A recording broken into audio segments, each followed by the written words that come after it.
अब परीक्षित ने एक प्रश्न किया कि महाराज ये जो कहा जाता है कि पापी लोग मरने के बाद नरक में जाते हैं, वो नरक किधर है?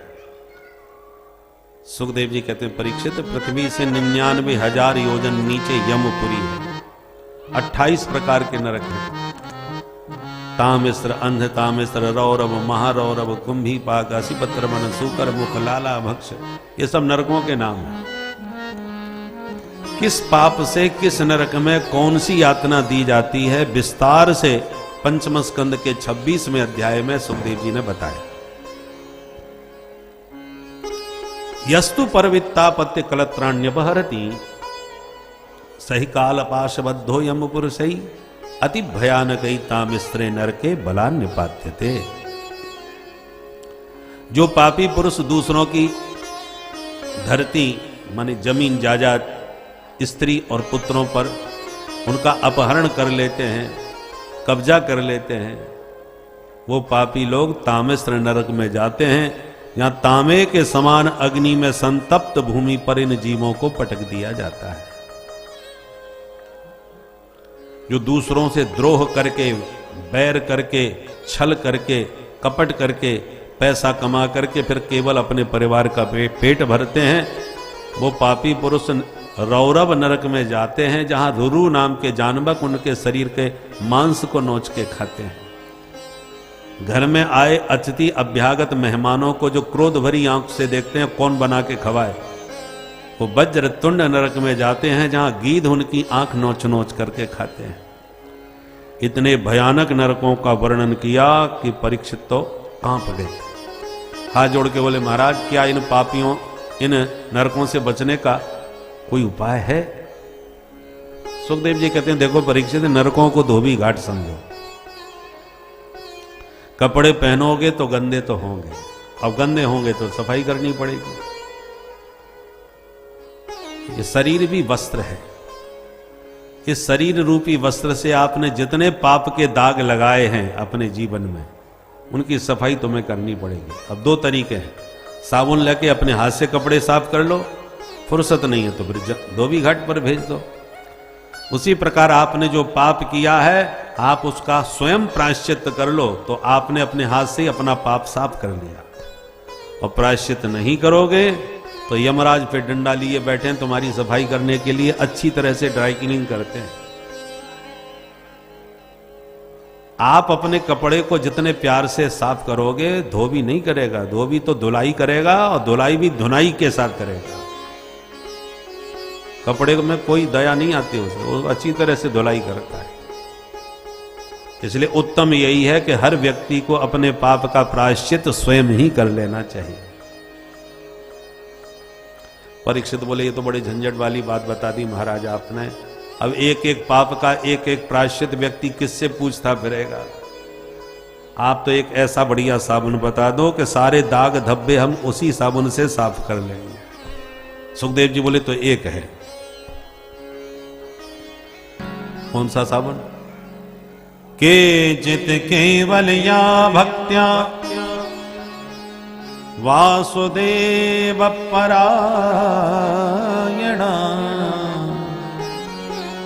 अघम धुनुवंती कास्नेन निहार विभास्करः। अंधकार को दूर करने के लिए कोई दिया जलाता है, कोई बल्ब जलाता है, पर पूरी तरह अंधकार तभी जाता है जब भवन भास्कर सूर्य का उदय हो जाता है। उसी प्रकार पापों के प्रायश्चित हैं, चांद्रायण व्रत करो, कृच्छ्रायण व्रत करो, और सबसे बड़ा प्रायश्चित है भगवन नाम संकीर्तन। राम नाम का साबुन ऐसा है जिसमें पाप के सारे दाग धब्बे साफ हो जाते हैं। अच्छा, कोई आपके पास प्रमाण है, उदाहरण है कि किसी पापी के पाप केवल नाम से ही कटे हों? बिल्कुल है, तो दीजिए। तब सुखदेव जी ने एक सत्य इतिहास सुनाया। कान्य कुब्जे दुजः कश्चिद दासी पति रजा मिलः नामना नष्ट सदाचारो दास्या संसर्ग दूषितः। एक ब्राह्मण था, नाम था उसका अजामिल, पढ़ा लिखा विद्वान ब्राह्मण था, पर दुर्दैव से एक बार जंगल में समिधा लेने गया और लकड़ी बीनते बीनते उसकी दृष्टि एक परम सुंदरी स्त्री पर गई जो स्वैरणी वैश्या थी और किसी के साथ विहार करने आई थी।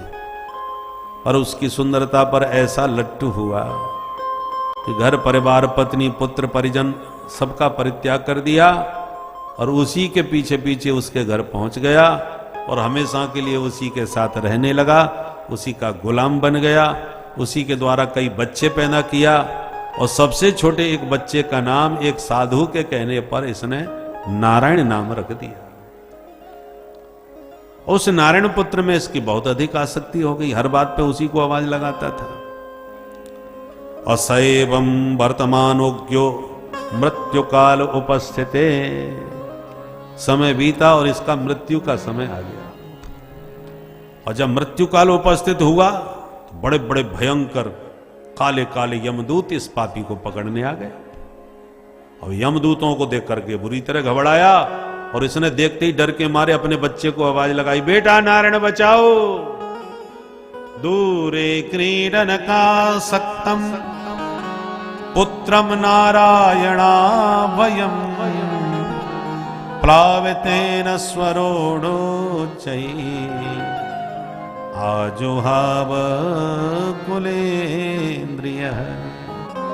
पूरी शक्ति के साथ जब कहा बेटा नारायण बचाओ तो भगवान के पार्षदों के कान में आवाज पड़ी, अरे भगवत भक्त कोई संकट में आ गया भाई। भगवान के 4 पार्षद चतुर्भुज रूपधारी प्रकट हो गए, मार धक्का यमदूतों को दूर फेंक दिया।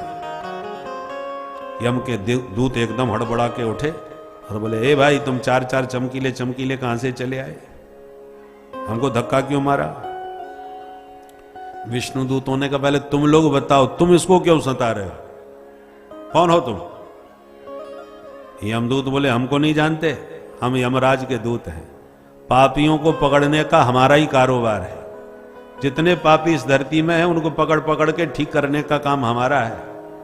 इसका वारंट लेके आए हैं ऊपर से, इसका समय हो गया पूरा, और ये महापापी है, ब्राह्मण कुल में जन्म लेकर के महाभ्रष्ट हो गया, पतित हो गया, व्यभिचारी है, इसलिए इसको पकड़ के ले जाएंगे और इसको शुद्ध करके फिर भेजेंगे। पर आप लोग कौन हो? विष्णु दूत बोले, हमको नहीं जानते, हम नारायण के दूत हैं, और जो नारायण को मरते समय बुलाते हैं उन्हें लेने तो हम आते हैं। तुमने सुना नहीं अभी अभी ये क्या कितनी जोर से चिल्ला रहा था, नारायण बचाओ, और फिर भी तुमने हमारे व्यक्ति पर हाथ उठा दिया। अब ये मामला हमारे विभाग का है। यमदूतों ने कहा, सुनो आपको धोखा हो रहा है, गलत फहमी। क्या? बोले, ये तुम्हारे नारायण को जानता भी नहीं होगा, इसके बच्चे का नाम नारायण है और ये उसी को आवाज लगा रहा है। विष्णु दूत ने कहा, सुनो इससे हमें कोई लेना देना नहीं, इसके बच्चे का यदि नारायण नाम है तो 4 साल पहले रखा गया है, किंतु हमारे प्रभु का नारायण नाम तो हजारों साल पहले से है। तो पहले यह फैसला हो जाए कि यह नारायण नाम किसका माना जाए, इसके बच्चे का या हमारे प्रभु का। और एक बात और कान खोल के सुन लो, हमारे प्रभु के नाम में जो पापों को भस्म करने की शक्ति है वो किसी को पता हो या न हो, यदि उसने नाम जप किया है तो पाप बच नहीं सकते। नाम की शक्ति पापों को भस्म करती है, वो अपना काम करके रहती है, क्योंकि वस्तु शक्ति ज्ञान की अपेक्षा नहीं रखती। ये सिद्धांत है।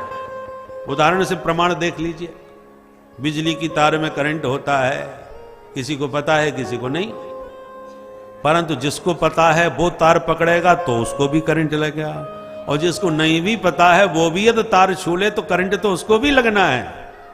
करंट को लेना देना नहीं है तुम मेरे बारे में कितना ज्ञान रखते हो या कितना नहीं रखते। जहर में मारने की शक्ति है, तुम्हें पता हो या न हो, प्रेम से पियोगे तो मरोगे, और कोई गलती धोखे से पिला दे तब भी तुम्हें मरना पड़ेगा। अग्नि में जलाने की शक्ति है, प्रेम से पकड़ लिया तो भी जल जाओगे, और धोखे से किसी ने हाथ रख दिया, वो भी जल जाएगा। तो जैसे धोखे से तार पकड़ने पर करंट लगता है, आग पकड़ने पर जलना पड़ता है, विष पीने पर मरना पड़ता है, ऐसी मरते समय धोखे से भी प्रभु का नाम यदि वाणी से निकल जाए तो जीव का कल्याण होके ही रहता है। इसलिए कैसे भी नाम जपो। भाय को भाय अनथ आलस हो, भाय को भाय अनथ आलस हो, नाम जपत मंगल दिस दस हो, नाम जपत मंगल दिस दस हो, कहो कहाँ लगी नाम बड़ाई, कहो कहाँ लगी नाम बड़ाई, कहो कहाँ लगी नाम बड़ाई, कहो कहाँ लगी नाम बड़ाई,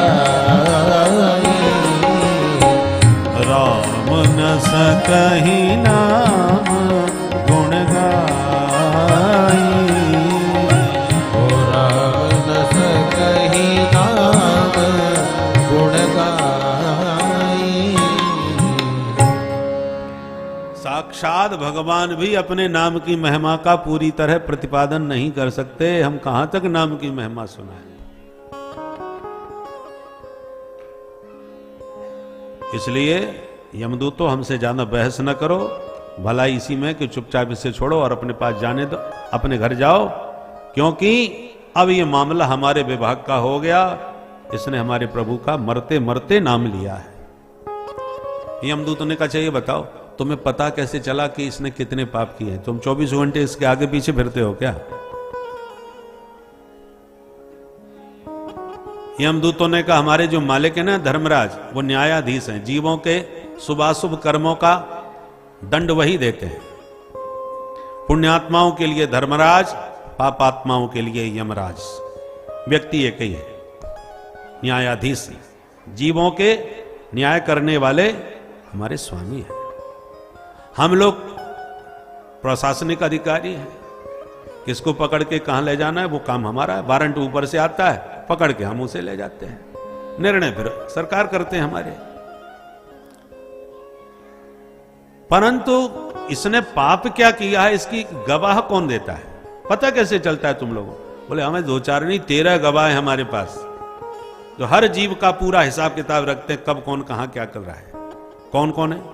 बोले सूर्योग्नि खम मरुदगाव सोमः संध्या हनि दिशः कंकुः कालो धर्म इति ये ते देहस्य साक्षिणः। ये साक्षी हैं माने गवाह।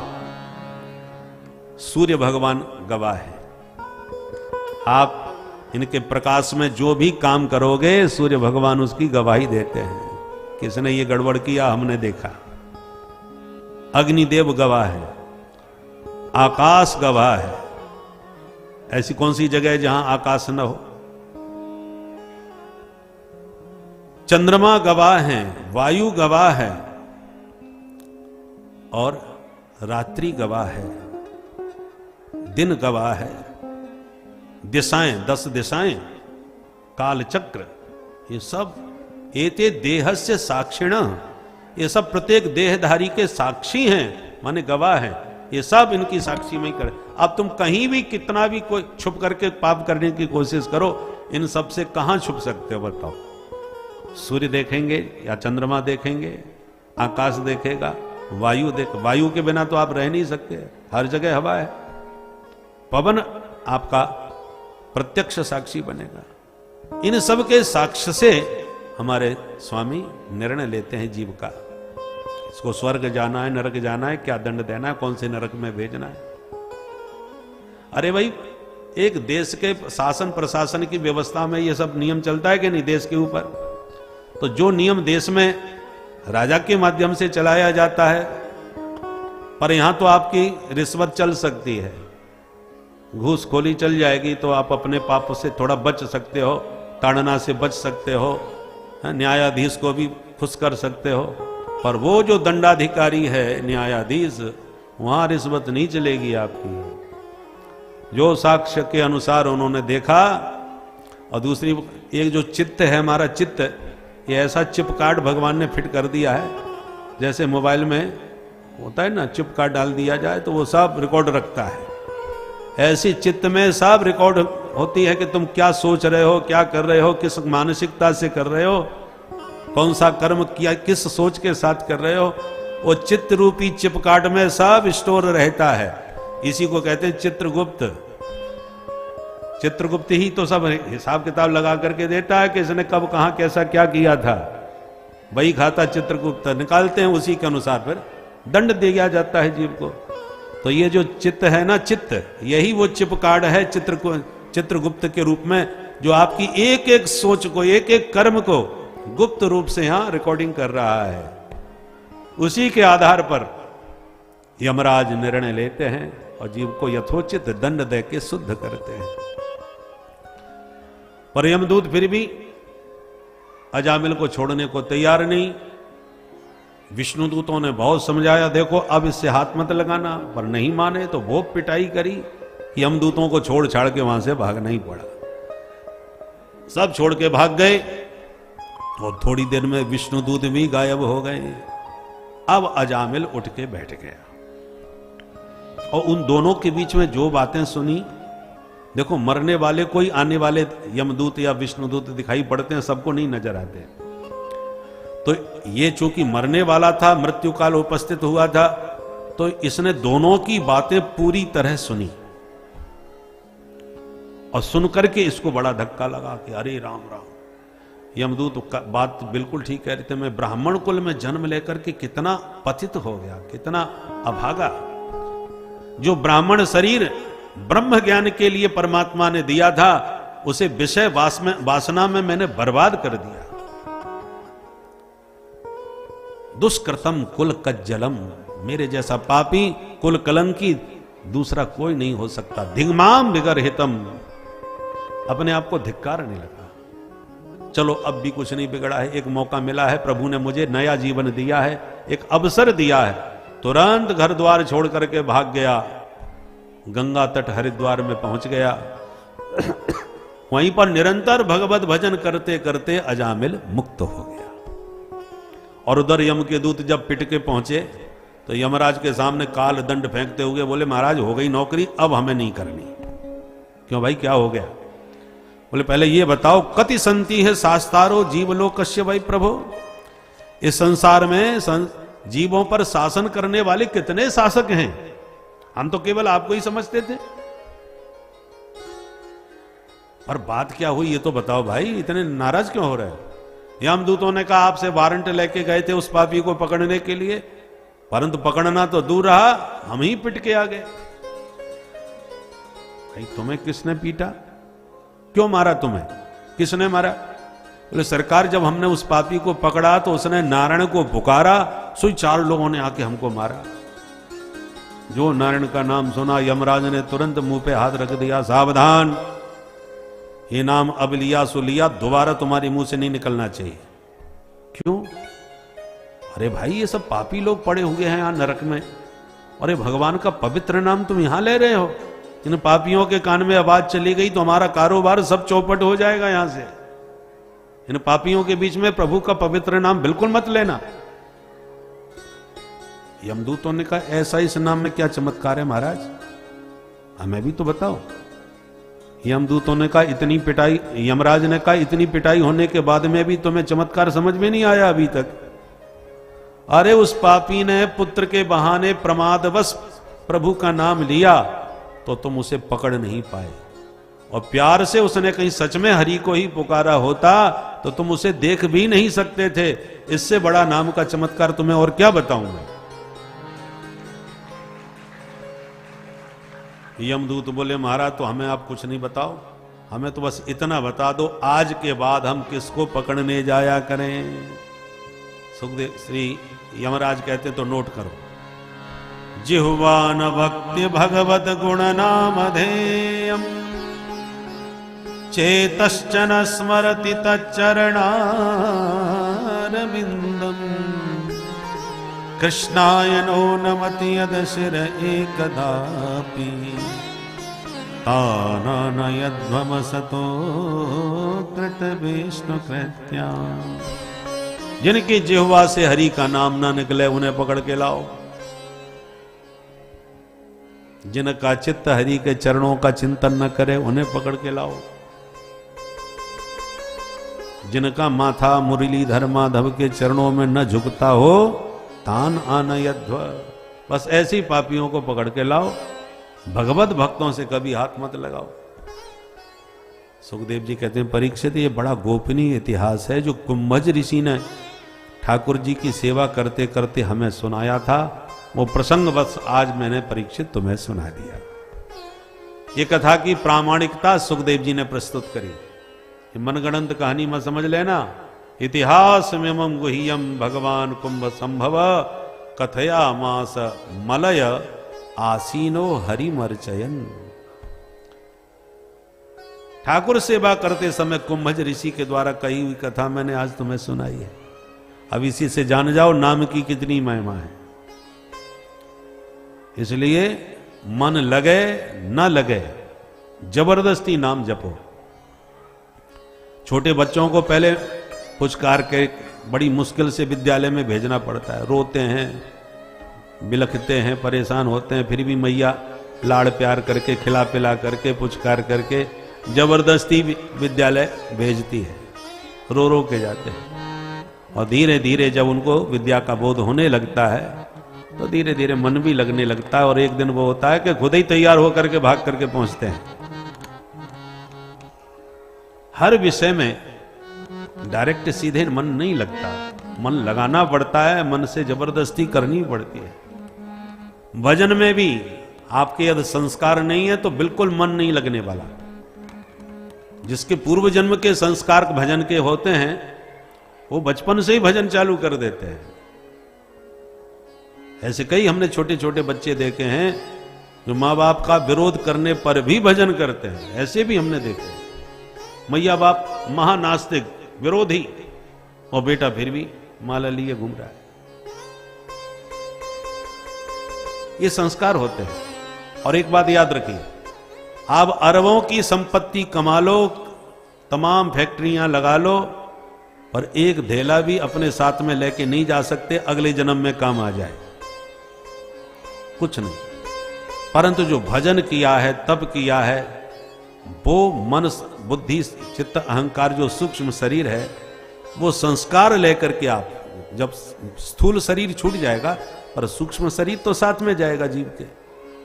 तो सूक्ष्म शरीर में मन में जो संस्कार भजन के भरे रहते हैं, बुद्धि में जो संस्कार भजन के बने रहते हैं वो अगले जन्म में भी काम आते हैं। इस जन्म में आप जिस स्थिति में छोड़ के जाओगे शरीर को, अगले जन्म में वहीं से आगे की यात्रा प्रारंभ कर दोगे। इसलिए भजन जन्म जन्म अनेक, इसलिए भगवान ने कहा अनेक जन्म संसिद्धि ततो याति परांगति। अनेक जन्मों की साधना की कड़ी जुड़ती चली जाती है, धीरे धीरे उत्कर्ष बढ़ता जाता है। इसलिए जीव के साथ में यदि जाता है तो केवल उसका सत्कर्म और भजन। धनानि भूमौ पशुविश्च गोष्ठे नारी गृहद्वार जना श्मशाने देहश्चितायां परलोक मार्गे धर्मानुगो गच्छति जीव एकः।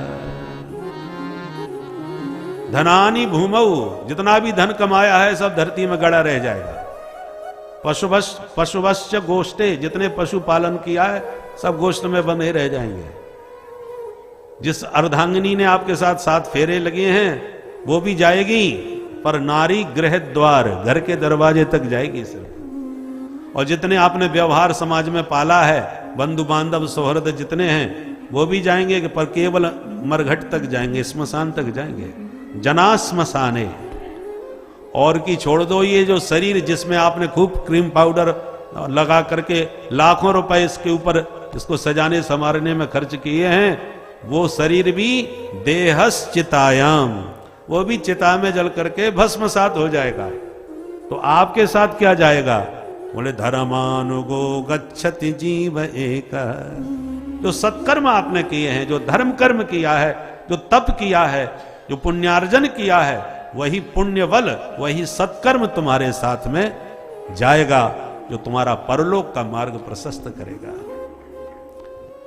इसलिए जो साथ में ले जाने वाली चीज है उसी पर हमारा ध्यान नहीं है। जो निरंतर हमारा साथ देने वाला सत्कर्म है उसी पर हमारी कोई दृष्टि नहीं, कोई विचार नहीं, कोई ध्यान नहीं। और जिन पर ध्यान है उनमें से कुछ जाने वाला नहीं, सब छूटने वाला है। सुखदेव जी कहते हैं राजन, इसलिए भगवान के नाम में अपार शक्ति है। प्रमादवश पुत्र के बहाने प्रभु का नाम लेने वाला अजामिल भी तर गया। इसलिए आइए नाम की नौका में बैठ के हम भी इस भव सागर को पार करेंगे। अरे होए गए भव से पार लेकर नाम तेरा, होए गए भव से पार लेकर नाम तेरा, होए गए भव से पार लेकर नाम तेरा, होए गए भव से पार लेकर नाम तेरा, नाम तेरा हरि नाम तेरा, नाम तेरा हरि नाम तेरा, नाम तेरा प्रभु नाम तेरा, नाम तेरा प्रभु नाम तेरा। अरे होए गए भव से पार लेकर नाम तेरा, होए गए भव से पार लेकर नाम तेरा। वाल्मीक अति दीन दुखी था, वाल्मीक अति दीन दुखी था, वाल्मीक अति दीन दुखी था, वाल्मीक अति दीन दुखी था, बुरे कर्म में सदा लीन था, बुरे कर्म में सदा लीन था, करी रामायण तैयार लेकर नाम तेरा, हरि रामायण तैयार लेकर नाम तेरा। होए गए भव से पार लेकर नाम तेरा, होए गए भव से पार लेकर नाम तेरा। श्री राधे।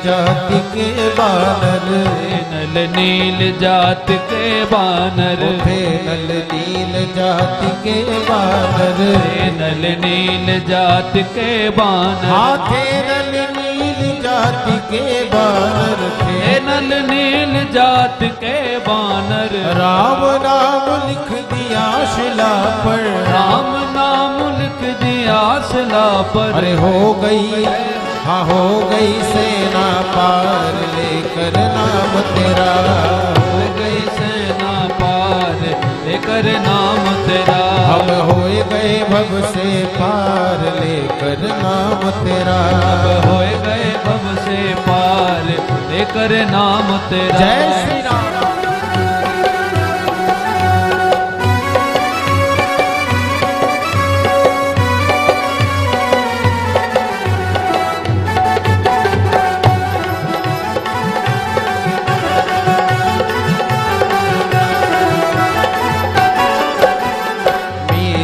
गिरधर नाम पुकारी, मीरा गिरधर नाम पुकारी, मीरा गिरधर नाम पुकारी, मीरा गिरधर नाम पुकारी, विषय अमृत कर दिया मुरारी, अमृत कर दिया मुरारी। वो खुल गए चारों द्वार लेकर नाम तेरा, खुल गए चारों द्वार लेकर नाम तेरा, हम होए गए भव से पार लेकर नाम तेरा, होए गए भव से पार लेकर नाम तेरा।